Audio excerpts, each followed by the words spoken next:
Okay, so where we left off in the first part 1 story about Queen Esther is that she had just been chosen by King Ahasuerus to be his new queen to replace Vashti.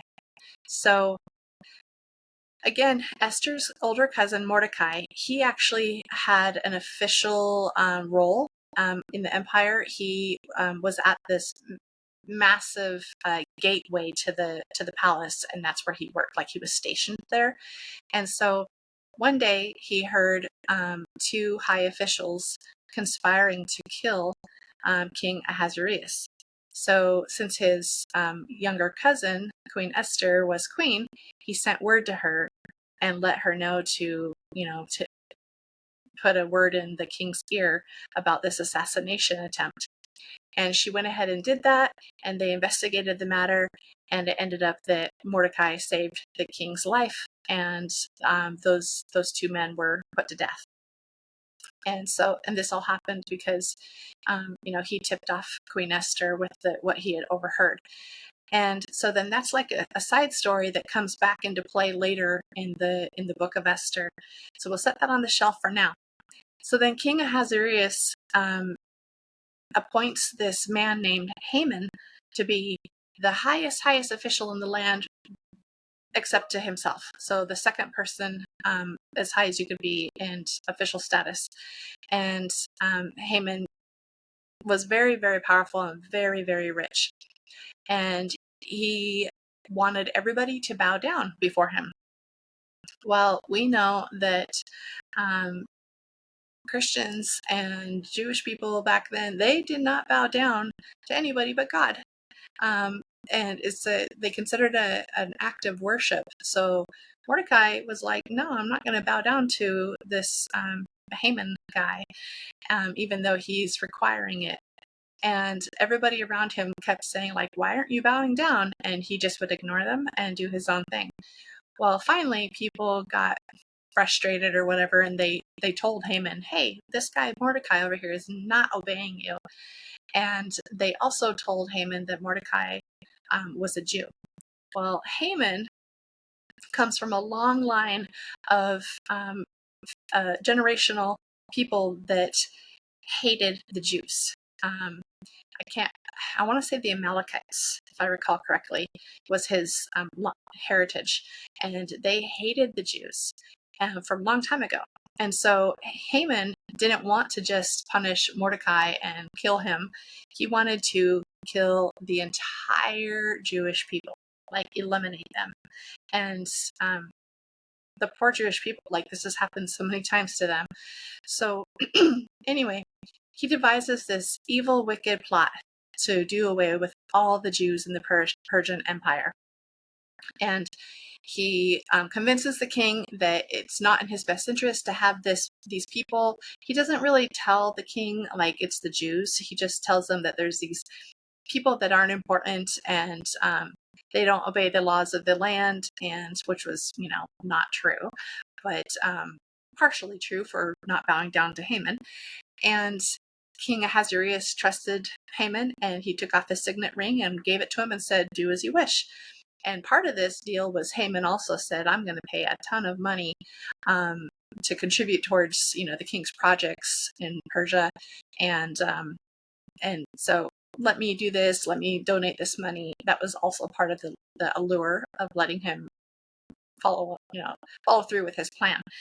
And when I said a lot of money, I should have that number for you guys, but you can look it up in the reference Bible.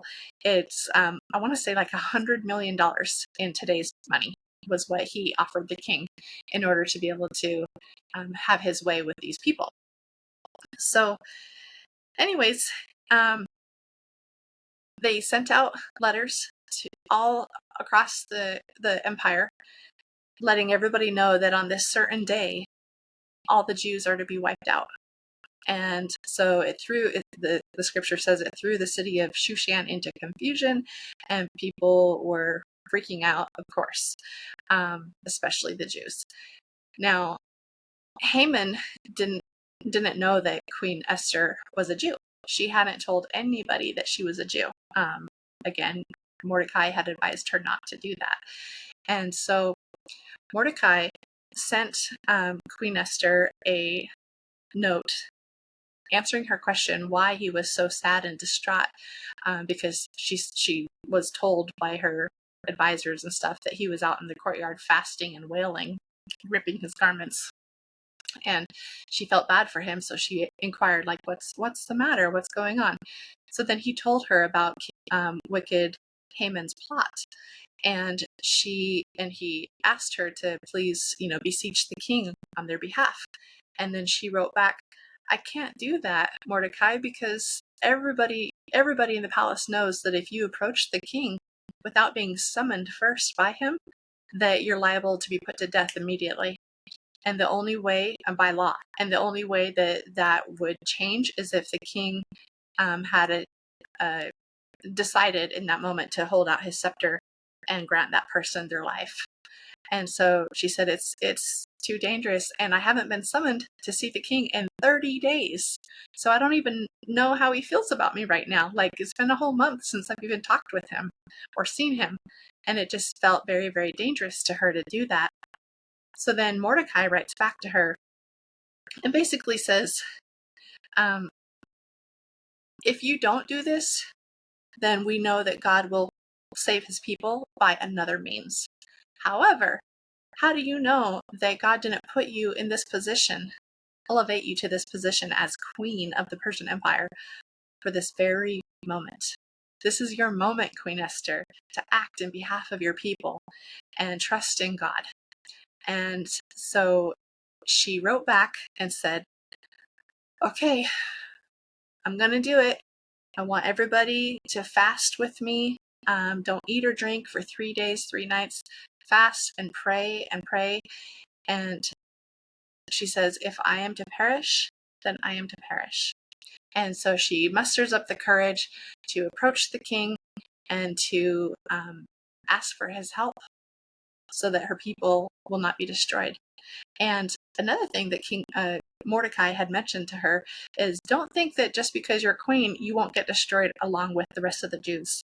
Like, a law is a law.